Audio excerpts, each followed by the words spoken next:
Very good afternoon and welcome. आप देख रहे हैं आज का बाजार जागरण बिजनेस के डिजिटल प्लेटफॉर्म पे। और अगर बाजारों की बात करें तो बाजारों में आज फिर से दिक्कत देखने को मिल रही है। आज निफ्टी ने अपना 24,400 का लेवल भी नीचे की तरफ एक बार को तोड़ा है। थोड़ी बहुत रिकवरी वहाँ से देखने को मिल रही है, पर सस्टेनेबल है या नहीं, इस पे बड़ा क्वेश्चन मार्क अभी भी लगा हुआ है। और सबसे बड़ी दिक्कत जो है वो ट्रंप साहब की तरफ से है। कल 25% का एडिशनल टैरिफ जो है वो इंडिया पे लगाया गया है, यानी कि अब कुल टैरिफ जो है लेवल्स 50 परसेंटेज पॉइंट्स की हो गई है, जो एशियाई देशों में सबसे ज़्यादा है। अगर वर्ल्ड में भी देखें तो yes, it's on a higher side. 50% Asia में किसी पे नहीं लगा, चाइना पे भी नहीं लगा।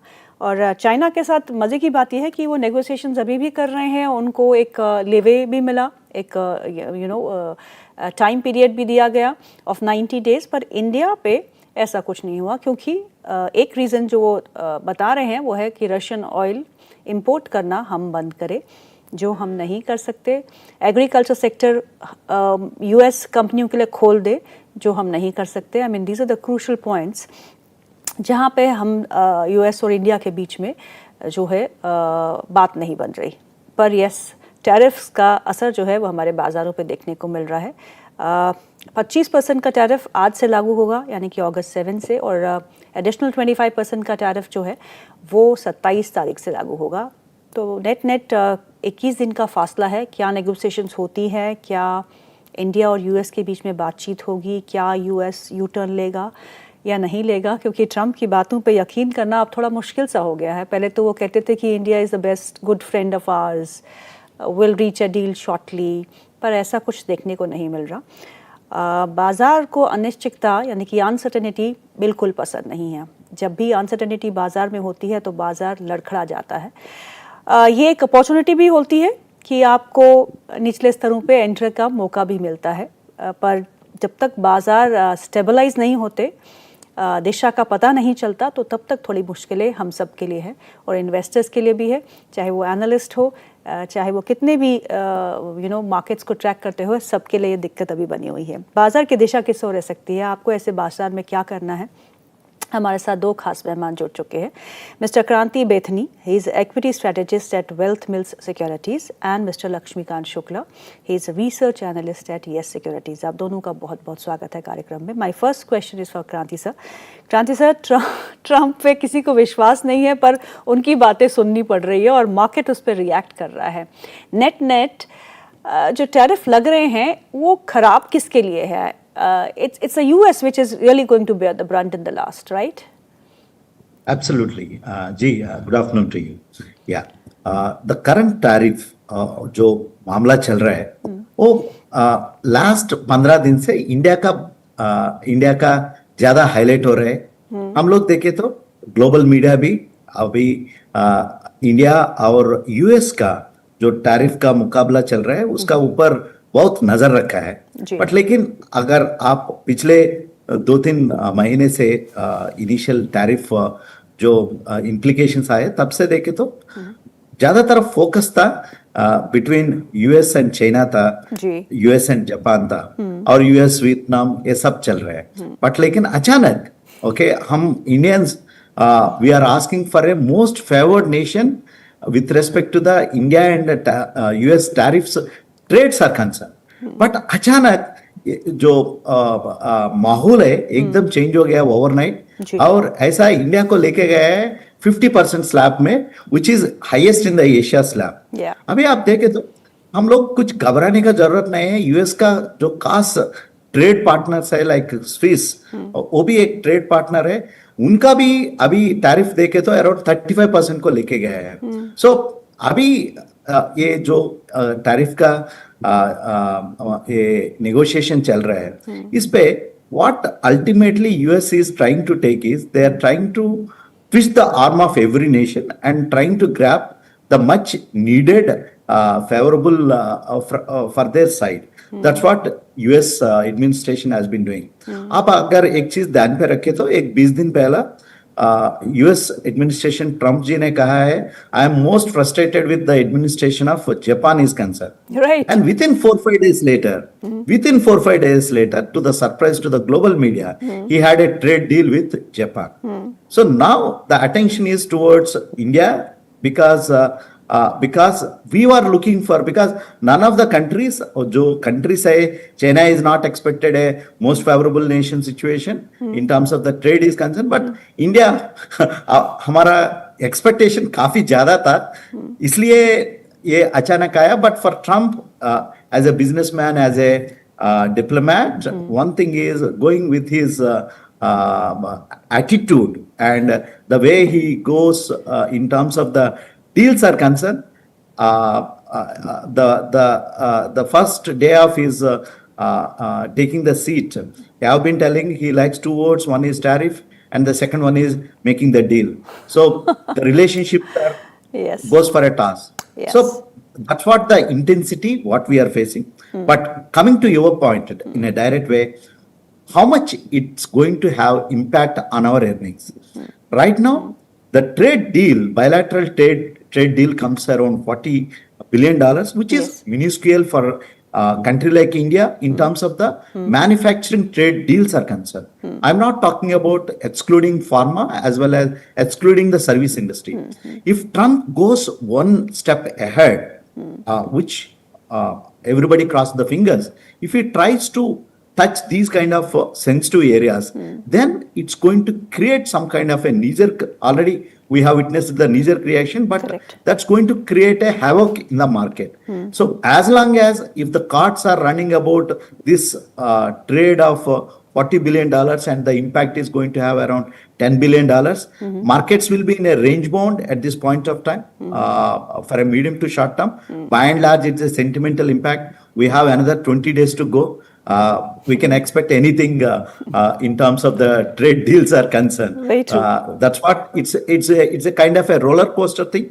It surprises the market. That's what right now, if you observe the things, today we have violated, the market have violated 24,500, which is the crucial support zone that's creating some kind of knee-jerk reaction in the market. As long as we hold these levels, जी हम लोग एक बार पिछले 24 month से हम लोग एक बार वापस जाके मार्केट को देखे तो market Nifty has been in a roller coaster ride. We have witnessed the geopolitical issues between Ukraine and Russia. We have witnessed what happened in the Middle East a month back, heightened geopolitical escalation between Iran and the Middle East saga we witnessed. Now the focus is shifted towards the trade war and all, trade cycles and all right now. So market is trying to digest these geopolitical and trade war shifts. That's what we are witnessing. So once we get the clarity, if the market could able to move above 25,000 level of Nifty, the market direction will be intact. As long as this range, markets would be in a range mode only. That's what the medium to short term outlook for the market. Markets बहुत cautious है इस समय क्योंकि कुछ पता नहीं कि Trump साहब अगला डायरेक्शन किस ओर लेंगे. और ट्रम्प साहब की जो एक ट्वीट आज सुबह मॉर्निंग में आई थी, उनका ये कहना था कि उनके लोगों की बात जो रशिया में हो रही है वो काफ़ी हद तक बहुत सक्सेसफुल रही है. तो ये समझ में नहीं आ रहा है कि अब रशिया के साथ बातचीत जो है उनकी सक्सेसफुल रहती है, इंडिया को वो 50% टैक्स लगाते हैं. सो उनको पढ़ना, उनकी बात समझना थोड़ा बहुत डिफ़िकल्ट हो गया है. पर हमारे मार्केट्स जो है इस समय बड़े ही क्रूशल लेवल पे खड़े हैं. Laxmikant ji, thank you so much for joining in today. Laxmikant ji, इस मार्केट में क्या करना है? निफ्टी ने 24,400 का लेवल भी एक ब्रीच किया है, but it's managing to hold above that level now. कौन से लेवल्स हैं जो आप निचले स्तरों की तरफ देख रहे हैं, और अगर कौन सा ऐसा रेजिस्टेंस लेवल है जो पार करना मुश्किल होगा फिलहाल के लिए? गुड आफ्टरनून गीतू मैम, और मेरे दूसरे पैनलिस्ट को भी मेरा गुड आफ्टरनून. सो ओवरऑल जो मार्केट में जो पहला रिएक्शन आया है ट्रम्प के एडिशनल टैरिफ की वजह से, जिसकी वजह से मार्केट में जो उसका की सपोर्ट था 24,500 से लेकर 24,450 के रेंज में, उसके नीचे की एक मार्केट आने वाले समय में क्लोजिंग दे सकता है. सो ओवरऑल सेंटीमेंट थोड़े से बेरिश ही नजर आ रहे हैं जब तक मार्केट 24,500 के नीचे ठहरता है. और जो नेक्स्ट लेवल है वो 24,200 का दिखाई दे रहा है, जहाँ पे 100 डेज के SMA 50 वीक के मूविंग एवरेजेस है सो मुझे लगता है कि एक बार 24,200 के लेवल मार्केट रिटेस्ट करेगा। अपर साइड लेवल पे अगर रिकवरी नहीं आती है तो मार्केट 24,500 के लेवल के नीचे की क्लोजिंग देता है, तो डेफिनेटली हम 24,200 और 24,000 तक के भी लेवल्स हमें आने वाले समय में देखने को मिलेंगे। इमीडिएट रेजिस्टेंस तो 24,500 का ही है। उसके ऊपर जो जो लेवल है जहां पर एक टफ रेजिस्टेंस दिखाई दे रहा है मार्केट का, वो है 24,800। वहां पर एक अच्छा खासा रेजिस्टेंस है और हमें नहीं लगता है कि मार्केट उस लेवल को अभी फिलहाल तोड़ पाएगा। तो ये जो हमारा जो वीक है वो मेरे ख्याल से नेगेटिव ही क्लोज होने वाला है। और मेरे ख्याल से इससे पहले 2 ही बार ऐसा हुआ है कि मार्केट में लगातार 6 हफ्तों तक गिरावट हमें देखने को मिली है। तो ये जो वीक है ये भी नेगेटिव बायसनेस के साथ क्लोज होगा। सो ओवरऑल जो सेंटीमेंट है वो बेरिश दिखाई दे रहे हैं। अगर हम बैंक निफ्टी की बात करें तो बैंक निफ्टी में अभी फिलहाल 55,000 का जो सपोर्ट है वो भी इंटेक्ट है। तो अगर इसको होल्ड रखेगा तो एक short term pull back move हमें 56,000 56,400 जून तक आता हुआ दिखाई देगा। ऑन द फ्लिप साइड अगर 55,000 के लेवल्स के नीचे बैंक निफ्टी फिसलता है देन 54,300 400 तक के लेवल्स बैंक निफ्टी में भी देखने को मिल सकते हैं। सो ओवरऑल जो सेंटीमेंट है वो स्लाइटली बेरिश मोमेंटम के साथ ट्रेड होते हुए दिखाई दे रहे हैं मार्केट में। लक्ष्मीकांत जी, अगर हम फ्यूचर्स में देखें डेरिवेटिव साइड पे, तो अभी शॉर्ट पोजीशंस कितनी है एफआईआई की? I think they are at very low, more than 82% है। तो एफआई लॉन्ग शॉर्ट रेशियो अभी 0.1x के नीचे फिसलता हुआ दिखाई दे रहा है। तो अभी तक का ये मैक्सिमम एक्सपोजर भी है। वहां पर तो हमें ओवरसोल्ड सिनेरियो दिख रहा है, पर अभी भी बाइंग आती हुई दिखाई नहीं दे रही है मार्केट में। तो मुझे लगता है कि थोड़ा सा जो ट्रेंड है एफआई लॉन्ग शॉर्ट रेशियो की तरफ भी वहां पर हमें बढ़ता हुआ दिखाई दे सकता है। तो बहुत कुछ नया हो रहा है बाजार के लिए, बहुत नए नए आंकड़े आ रहे हैं और ट्रम्प साहब ने तो सब पिक्चर ही बदल दी है। सो क्रांति सर, ये बताइएगा, अगर हमें डोमेस्टिक स्टोरीज पे ही फोकस करना है for the time being till all this Trump के टैरिफ्स का टैंट्रम जो है सेटल्स डाउन, सो डोमेस्टिक स्टोरीज में कौन सी ऐसी स्टोरीज है जो आपको बड़ी प्रॉमिसिंग लग रही है? वन थिंग, हम लोग पिछले लास्ट 3-4 महीने से हम लोग फोकस शिफ्ट हो गया है। जो डोमेस्टिक सेंट्रिक थीम्स है वो काफ़ी इंटरेस्टिंग लग रहा है। जैसा है हेल्थ केयर, वो एक इम्पॉर्टेंट चीज़ है। और हम लोग पिछले 3 महीने में देखें तो सारा हेल्थ केयर स्टॉक्स जो हॉस्पिटल चेन्स है, डायग्नोस्टिक स्टॉक्स है, ये मार्केट में आउट परफॉर्म कर रहे हैं। सो हेल्थ केयर का ऊपर काफ़ी ये जो टैरिफ्स का है, जो ग्लोबल जियोपॉलिटिकल एस्केलेशंस का इम्पैक्ट है, काफ़ी कम है। और एक इम्पॉर्टेंट थीम है डोमेस्टिक सेंट्रिक में, पावर एक इम्पॉर्टेंट सेक्टर है, वो भी एक सेक्टर है। टैरिफ से काफ़ी इंसुलेटेड है पावर सेक्टर भी। पावर सेक्टर में भी हम लोग हाइट एंड एक्टिविटी लास्ट पिछले 3 महीने से भी आउट परफॉर्मेंस देख चुका है और एक कंसोलिडेशन भी देख चुका है, क्योंकि पावर सेक्टर पिछले 18 मंथ्स में काफी आउट परफॉर्म किया है। Still power sector is domestic centric sector ji. अगर एक सेक्टर देखे तो डिफेंस भी काफी अच्छा फोकस चल रहा है। सो डिफेंस आल्सो एक डोमेस्टिक फोकस्ड सेक्टर है जी। फाइनली एक इंपॉर्टेंट सेक्टर है, ये काफी अंडर परफॉर्मिंग सेक्टर है, काफी कंसोलिडेशन फेज पे चल रहा है। वो सेक्टर देखे तो डोमेस्टिक इंफ्रास्ट्रक्चर, ये भी एक इंपॉर्टेंट थीम है। अगर इन्वेस्टर्स काफी स्टॉक स्पेसिफिक में जाना पड़ता है डोमेस्टिक इंफ्रास्ट्रक्चर सेक्टर में, काफी अंडर परफॉर्मेंस भी देख रहे हैं। बट लेकिन नेक्स्ट बजट तक हम लोग ये इंफ्रास्ट्रक्चर सेक्टर में कुछ रिकवरी देखने का संभावना है। सो एक स्टॉक स्पेसिफिक मूव पे डोमेस्टिक इंफ्रास्ट्रक्चर सेक्टर भी देख सकते हैं। खासी बात क्या है, ये 3-4 सेक्टर्स में फोकस रखना है।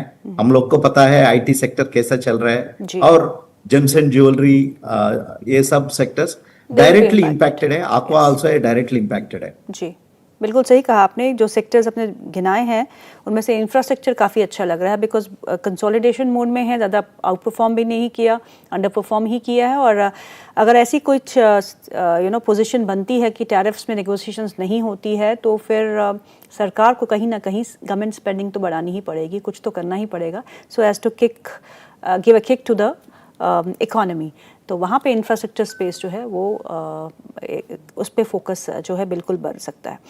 लक्ष्मीकांत सर, ये देखिएगा हीरो मोटोकॉर्प का स्टॉक को देखिएगा, नतीजों के बाद स्टॉक में तेज़ी देखने को मिल रही है। HDFC लाइफ एक और काउंटर है जहाँ पे आज करीबन हरा निशान दिख रहा है। आई विल नॉट से कितना परसेंटेज, पर हरा निशान दिख रहा है, वो एक बड़ी बात है। तो दोनों ही स्टॉक्स पे आपकी क्या राय है? ये दोनों ही स्टॉक्स काफी मजबूती के साथ ट्रेड कर रहे हैं। हीरो मोटोकॉर्प में भी एक हमें 3 से 4 दिनों पहले कंसोलिडेशन ब्रेकआउट देखने को मिला था। हालांकि पिछले 2 दिनों में हल्की सी प्रॉफिट बुकिंग भी आई थी, लेकिन अभी आज फिर से अपने जो ऊपरी स्तर के लेवल्स है उनको हीरो मोटो को रिक्लेम करता हुआ नजर आ रहा है। बुलिश एनगल्फिंग कैंडलस्टिक का फॉर्मेशन भी दिख रहा है। मुझे लगता है कि यहाँ पर जो तेजी है वो कंटिन्यू हो सकती है। अपसाइड के जो टारगेट दिखाई दे रहे हैं हीरो मोटो को, 4800 लेवल्स तक के आते हुए दिखाई दे रहे हैं, और वहीं पे फिलहाल जो सपोर्ट दिखाई दे रहा है वो दिखाई दे रहा है 4370 के आसपास। तो जब तक हीरो मोटो को 4370 के ऊपर ट्रेड करता है तब तक हम 4800 रुपीज के टारगेट का एक्सपेक्टेशन रख सकते हैं। HDFC लाइफ में हमें एक लोअर लेवल से बाइंग देखने को मिली है, और आज के सत्र में HDFC लाइफ ने फॉलिंग ट्रेंड लाइन का ब्रेकआउट भी दिया है। 100 EMA लेवल के सपोर्ट देखने के बाद यहाँ पे बुलिश कैंडलस्टिक का फॉर्मेशन देखने को मिला है। सो यहाँ पर भी जो एक्सपेक्टेशन है वो अपसाइड का है। जो अपसाइड के टारगेट है वो 785 रुपीज के दिखाई दे रहे हैं, और स्टॉप लॉस हमें दिखाई दे रहा है 734 के आसपास। तो जब तक HDFC लाइफ 734 के ऊपर ट्रेड करता है तब तक हमें अपसाइड के मोमेंटम इन दोनों ही स्टॉक्स में देखने को मिलेंगे। लक्ष्मीकांत सर, एक और स्टॉक है फोर्टिस जो अपने ऑल टाइम हाई पे आज कामकाज कर रहा है। क्रांति सर ने भी बोला कि हेल्थ केयर एक सेगमेंट जो है वहाँ पे काफ़ी अच्छा एक रुझान बन सकता है। आज ये स्टॉक जो है 885 पे कामकाज कर रहा है। 3.25% का इजाफा इसमें आज भी देखने को मिल रहा है। थोड़ा बहुत हल्का हुआ है अपने ऑल टाइम हाई से, थोड़ी बहुत प्रॉफिट बुकिंग है, लेकिन ये स्टॉक आपको चार्ट्स पे कैसा लगता है?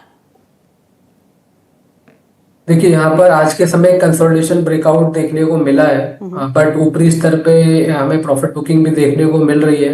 हाँ, इन्वेस्टमेंट के पर्पज से स्टॉक काफी अच्छा है, तो स्टैगरिंग मैनर में यहाँ पर बाय ऑन डिप की स्ट्रेटेजी के साथ हमें स्टॉक एक्यूमुलेट करना चाहिए। ट्रेंड बहुत स्ट्रांग है, अभी भी ऐसा कोई रिवर्सल पैटर्न नहीं बना है जहां पर हम प्रॉफिट बुकिंग के संकेत दिख रहे हैं। तो मुझे लगता है कि यहाँ पर एक लॉन्ग टर्म के नजरिए से इस स्टॉक में इन्वेस्ट करते रहना चाहिए। अभी फिलहाल करंट लेवल्स पे तो ट्रेड नहीं करना चाहिए, क्योंकि काफी वोलेटाइल स्टॉक में वोलेटिलिटी दिख रही है। अभी जो हमें लेवल्स दिखाई दे रहे हैं, हमें 850 860 के जोन एक अच्छा लेवल है जहां पे हमें एक अपॉर्चुनिटी मिलेगी इसको लॉन्ग करने के लिए। तो डेफिनेटली हमें उस समय लॉन्ग करना चाहिए। अगर हम टारगेट की बात करें तो अगर ये फिर से 905 के लेवल के ऊपर की देता है आने वाले समय में, तो यहाँ से हमें 1000 लेवल 40 में देखने को मिल सकते हैं। इस बीच प्रधानमंत्री की तरफ से कुछ बयान आए हैं।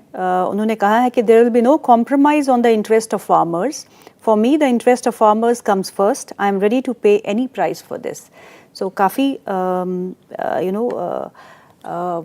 महत्वपूर्ण बयान है ये, कि वो अपने, जैसे कि हम पहले ही इस शो के शुरुआत में ही बात कर रहे थे कि एग्रीकल्चर सेक्टर को नहीं खोल सकते, अपने डेयरी सेक्टर को नहीं खोल सकते। So there are limitations that we need to adhere to. So he has clearly made a point saying that कोई कॉम्प्रोमाइज़ नहीं होगा as far as the farmers are concerned. So, Kranti sir, your first reaction to this comment? Yeah, as expected, farmers' interest is a very priority because the Indian farmers का जो productivity है, okay, वो global scale अभी तक आ नहीं चुका है। तब तक एक ग्लोबल स्केल नहीं आता है, ओके, काफी रिफॉर्म्स भी ये सेक्टर में चाहिए। शायद ये बजट में हम लोग देख सकते हैं कैसा है ग्लोबल प्रोडक्टिविटी इंडियन फार्मर्स को ग्लोबल स्केल पे लेके जाने के लिए।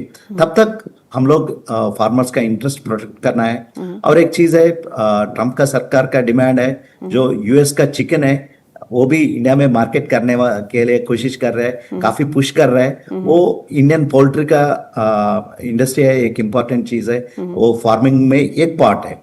सो उसको भी प्रोटेक्ट करना है। सो दीज आर द एक हार्ड नट्स है। यूएस एडमिनिस्ट्रेशन ने बहुत सालों से पुश करने के लिए कोशिश कर रहा है, बट इंडियन एडमिनिस्ट्रेशन स्ट्रांगली वो प्रोटेक्ट कर रहा है। बट अभी ट्रम्प स्ट्रांग वे में टैरिफ का वजह से प्रेशर क्रिएट कर रहे हैं। हम लोग देखना है, क्योंकि अभी एक चीज हम लोग ध्यान पे रखना है, भारत वो पिछले 10 साल का भारत नहीं है, एक नया भारत है। जी। काफी स्ट्रांग है। हम लोग ट्रम्प एडमिनिस्ट्रेशन, ट्रम्प को भी फीडबैक मिलता है। Okay, we are emerging right now the 4th largest economy and काफी बड़ा मार्केट है with 140 crores population, with the age of the population less than 40 years, that comes to around 45 crores. So काफी बड़ा market है। So ये चीज उनको भी समझ में आता है जी। धीरे धीरे। So they don't ignore Indian market also. बिल्कुल, और ये सही समय है कवर लेने का डोमेस्टिक स्टोरीज में। तो डोमेस्टिक स्टोरीज में हम बात करते हैं सीमेंट की। सीमेंट स्पेस में लक्ष्मीकांत जी आपको क्या पसंद है? क्योंकि सीमेंट में भी हमने काफ़ी अच्छा मोमेंटम देखा था, अल्ट्राटेक सीमेंट, श्री सीमेंट और बाकी कंपनियों में भी काफ़ी अच्छा एक मोमेंटम, JSW सीमेंट की अब तो IPO खुल रहा है। सो ऐसे सीमेंट स्पेस में कोई ऐसा स्टॉक जो आपको पसंद हो चार्ट्स पे? जी हाँ, हमें सीमेंट स्पेस में डालमिया भारत पसंद आ रहा है। काफी मजबूती के साथ ये ट्रेड कर रहा है। हमें निफ्टी में तो अच्छी खासी करेक्शन देखने को मिले हैं, पर अगर मैं इस स्टॉक्स की बात करूं डालमिया भारत की, तो ये स्टॉक्स अभी भी अपने लोअर लेवल्स के साथ अपर लेवल्स पे ट्रेड कर रहा है। लोअर लेवल्स पे हमें रिबाउंड देखने को मिला था इस स्टॉक में, और यहाँ पर जो अपसाइड के जो मूव हैं वो हमें आते हुए दिखाई दे रहे हैं टू द लेवल्स ऑफ 2400 के। तो मुझे लगता है कि यहाँ पर स्टॉक में अच्छी खासी स्टेबिलिटी है। अभी भी स्टॉक अपने सारे की मूविंग एवरेजेस के ऊपर ही ट्रेड कर रहा है। एक अच्छा खासा बेस फॉर्मेशन बना हुआ है अराउंड द लेवल्स ऑफ 2170 2180 के आसपास। तो इस सपोर्ट के साथ इसमें अच्छे खासे अपसाइड के मूव देखने को मिल सकते हैं। तो यहाँ पर जो एक्सपेक्टेड टारगेट है वो 2400 का है, और जो स्टॉप लॉस है वो हमें दिखाई दे रहा है 2175 का। क्रांति सर, कंजम्पशन स्पेस में आप किस वर्टिकल, किस सेगमेंट पे आप ज़्यादा ध्यान देंगे? Discretionary, non discretionary, pure FMCG place?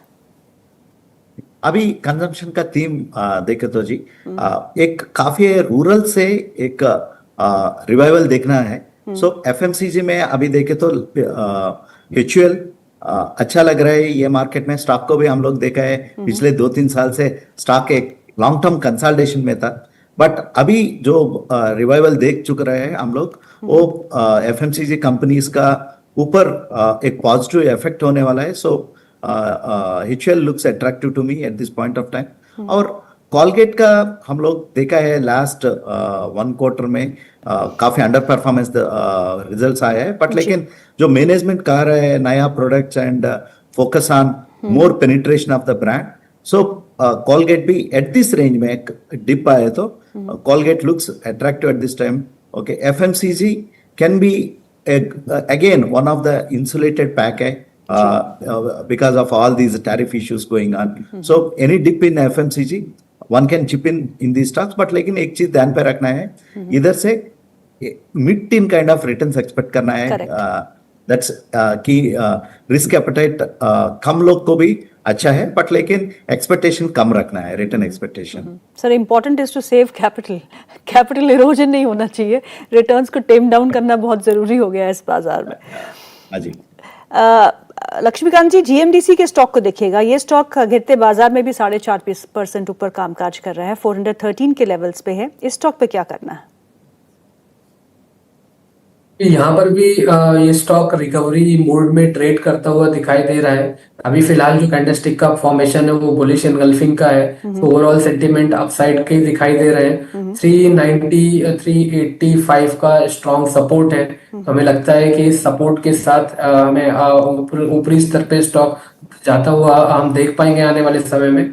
Immediate resistance 425 का है, उसके ऊपर हमें एक कंसोलिडेशन ब्रेक थ्रू मिलता हुआ दिखाई देगा स्टॉक को, जो कि इसको पुश करेगा toward the levels of 465 to 475 के जोन पर। तो अगर 425 के ऊपर की क्लोजिंग होती है तो यहाँ पर भी बाइंग रिकमेंड किया जा सकता है, और उस दौरान जो स्टॉप लॉस हमें रखना होगा वो रखना होगा 390 के आसपास का, और जो साइड के जो टारगेट आते हुए दिखाई दे रहे हैं वो इनिशियल लेवल पे 470 तक के आते हुए दिखाई दे रहे हैं।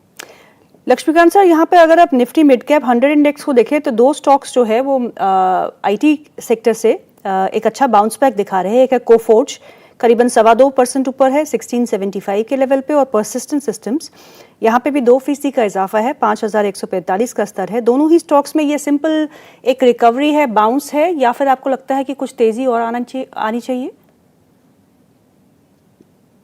जी, मुझे तो ऐसा लगता है कि सिंपल एक बाउंस बैक ही मूव आता हुआ दिखाई दे रहा है। अगर हम कल के ट्रेंड देखें कुफोर्ज में, तो इस स्टॉक ने अपने 200 डीएमए के लेवल के नीचे क्लोजिंग दिया था। आज लोअर लेवल्स पे जो बाइंग दिखाई दे रही है, तो वहां पर ये 200 डीएमए लेवल को रिटेस्ट कर रहा है। अभी भी रेजिस्टेंस बना हुआ है। कल के सत्र में इसने इन्वर्टेड पोलैंड फ्लैग का ब्रेकडाउन दिया था। हालांकि आज हमें फॉलो थ्रू सेलिंग वहां पे देखने को नहीं मिली है, पर मुझे अभी भी लगता है कि अभी भी सेलिंग प्रेशर मौजूद है कोफोर्ज के स्टॉक में। तो फर्दर जब तक ये स्टॉक 1750-60 के नीचे ट्रेड करता है, तब तक इसमें सेलिंग बना रहेगा, और ये सेल ऑन राइज के साथ 24 में शॉर्ट करेगा तो ज्यादा बेहतर रहेगा। अगर फिर से ये अपने 1630 के लेवल के नीचे ब्रेकडाउन देता है, तो फर्दर सेलिंग प्रेशर हमें 1580 तक हम देख सकते हैं कोफोर्ज में। वहीं पर अगर हम परसिस्टेंट की बात करें, तो यहाँ पर हमें ब्रेकडाउन तो नहीं मिला है, बट इनिशियल लेवल्स पे जो बाइंग आ रही है, अभी जो अपसाइड के रेजिस्टेंस है वो अभी भी इंटेक्ट है। 5250 से लेकर 5300 का जोन है, जहाँ पे एक स्टिफ रेजिस्टेंस दिखाई दे रहा है, और जहां से हमें एक सेलिंग भी पिछली बार देखने को मिली थी। तो मुझे वहां से लगता है कि फिर से सेलिंग आने की उम्मीद है। 5300 के ऊपर की क्लोजिंग होती है, तो देन आफ्टर हमें एक short term pull back move इसमें दिखाई देगा, जो कि इसको पुश करेगा अराउंड द लेवल्स ऑफ 5550 से लेकर 5600 के जोन के आसपास। सो अगर जिनको बाय करना है, थोड़ा सा वेट करें, 5300 के ऊपर निकलता है, देन आफ्टर ही उसके बाय करें तो ज्यादा बेहतर रहेगा। और आने वाले सत्र में अगर ये 5000 के नीचे की क्लोजिंग देता है, तो इसमें जो करेक्शन है वो थोड़ा सा बढ़ सकता है। देन हमें 4700 के लेवल भी परसिस्टेंट सिस्टम में देखने को मिल सकते हैं। टाइटन के स्टॉक पे बात कर लेते हैं। आज टाइटन के पहले तिमाही के नतीजे भी है। क्रांति सर, अगर आप इसे ट्रैक करते हो, Titan, how do you like this stock? On a longer term basis, see, Titan have a favorable environment at this point of time on a longer term basis. But जो short term में हम लोग जो देख रहे हैं, थोड़ा सा जेम्स एंड ज्वेलरीज का टाइटन का एक्सपोर्ट का पार्ट है, that can be impacted because ये टैरिफ का वजह से। बट लेकिन एक मीडियम टू शॉर्ट टर्म में जो भी टाइटन में वीकनेस है, वो लॉन्ग टर्म एक्यूमुलेशन के लिए अच्छा फायदा है। और हम लोग देखें तो अभी गोल्ड प्राइसेस भी थोड़ा सा कंसोलिडेट हो रहा है, वो भी टाइटन के लिए अच्छा है।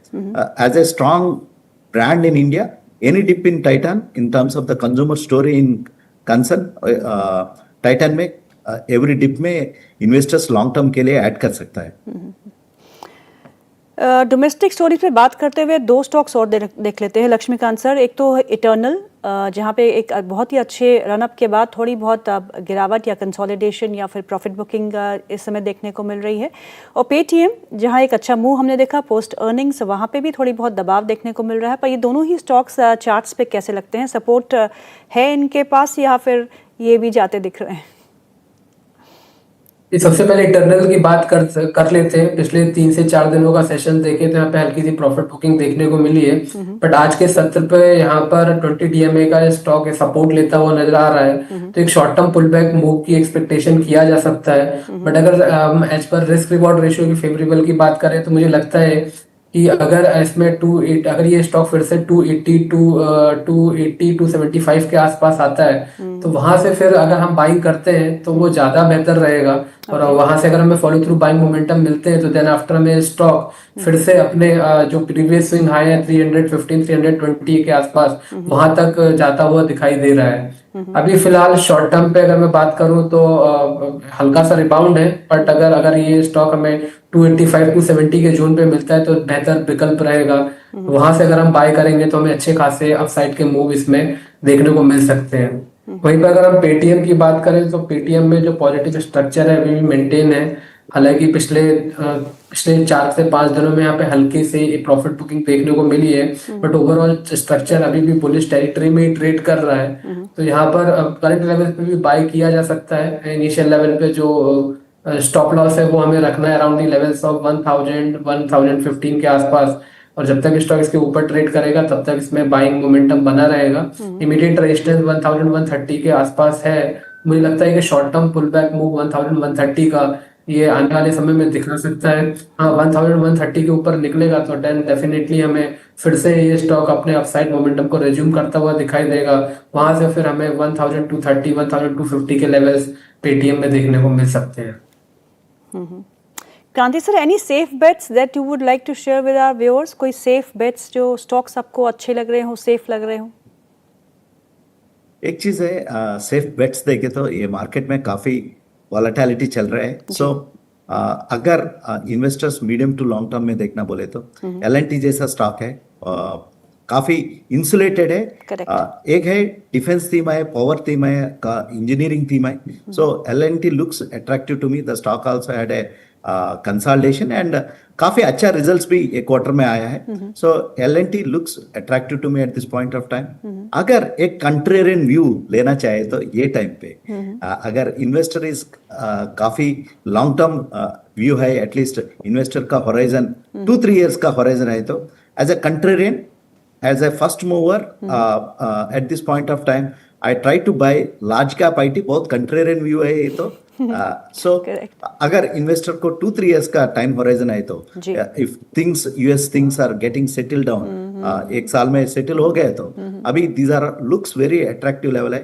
IT large cap में इन्वेस्टर्स एक contrarian व्यू ले सकते हैं। at the same point of time banking है, that also looks attractive to me on a medium to longer term perspective। जैसा HDFC बैंक है और State Bank of India public sector में, ये टाइम पे इन्वेस्टर फर्स्ट प्राइस पॉइंट लेके invest कर सकता है। At this point of time looks safe to me. IT is a contrarian view to me at this point of time. जी, लक्ष्मीकांत जी, आपके radar पे कौन से शेयर है? Any stocks that you would recommend? जी, मैं 2 स्टॉक रिकमेंड करना चाहूंगा, एक शॉर्ट की तरफ और एक लॉन्ग की तरफ। तो सबसे पहले लॉन्ग वाले की बात कर लेते हैं, जिसके बारे में हमने पहले भी बात करी है। HDFC लाइफ में, जैसा कि हमने शुरुआती सेशन में ही चर्चा किया था, यहाँ पे हमें फॉलिंग ब्रेकआउट देखने को मिल रहा है। तो ओवरऑल सेंटीमेंट पॉजिटिव नजर आ रहे हैं। RSI में भी पॉजिटिव डाइवर्जेंस है। तो जो ये दर्शाता है कि आने वाले समय में यहाँ पे जो पुल बैक मूव है वो आगे की तरफ बढ़ सकता है। तो 734 के स्टॉप लॉस के साथ HDFC लाइफ में बाय करके चला जा सकता है। एक्सपेक्टेड टारगेट हमारे 785 तक के आ रहे हैं। और दूसरा स्टॉक शॉर्ट की साइड है, वो एक्साइड इंडिया। एक्साइड इंडिया में हमें अभी कुछ दिनों पहले एक फॉल्स ब्रेकआउट देखने को मिला था, और अभी फिलहाल ये स्टॉक अपने राइजिंग ट्रेंड लाइन ब्रेकडाउन के नीचे ही ट्रेड कर रहा है। और पिछले 3 दिनों से यहाँ पे लोअर टॉप लोअर बॉटम का फॉर्मेशन है। तो अगर एक स्लाइड पुल बैक आता है 380 की तरफ, तो वहां से इस स्टॉक को शॉर्ट करना है फ्यूचर में। और जो स्टॉप लॉस रहेगा वो रहेगा 390 का, और जो डाउन साइड का जो टारगेट निकल कर आ रहा है वो आ रहा है 360 तक के। लक्ष्मीकांत जी, बहुत बहुत शुक्रिया आज प्रोग्राम में शामिल होने के लिए। क्रांति सर, आपका भी बहुत बहुत शुक्रिया। Thank you so much for your time. Thank you. So programme को हम यहीं समाप्त करते हैं। अभी भी बाजार में उठापटक बिल्कुल जारी है। निफ्टी इस समय 142 अंक नीचे 24,433 के आसपास का स्तर है। सेंसेक्स डाउन 619, माफ कीजिएगा 420 पॉइंट्स 80,122 के आसपास का लेवल है। बैंक निफ्टी में भी 275 अंकों की गिरावट देखने को मिल रही है, और मिड कैप इंडेक्स भी आज करीबन 0.63% नीचे कामकाज करते हुए। स्मॉल कैप इंडेक्स आपकी स्क्रीन पे है, डे लो के आसपास ही कामकाज कर रहे हैं। तो कहीं ना कहीं सहारा मिलने की उम्मीद थोड़ी कम लग रही है, लेकिन आज की क्लोजिंग पे हमारे को फिर से ध्यान देना चाहिए कि आज की क्लोजिंग कहाँ आती है। डोमेस्टिक स्टोरीज पे ध्यान दीजिएगा फ़िलहाल के लिए, जब तक कि टैरिफ रेट्स की सेटलमेंट नहीं हो जाती। So we need to focus on the domestic stories for long. So अभी का कार्यक्रम यहीं समाप्त करते हैं। आपकी स्क्रीन पे QR कोड है, जिसे स्कैन करके आप हमारे व्हाट्सएप चैनल के साथ भी जुड़ सकते हैं। So thank you so much for watching and keep watching Jagran business. 1 बजे आपसे फिर मुलाकात होगी। डॉक्टर रवि सिंह हमारे साथ मौजूद होंगे आपके सवालों के जवाब देने के लिए।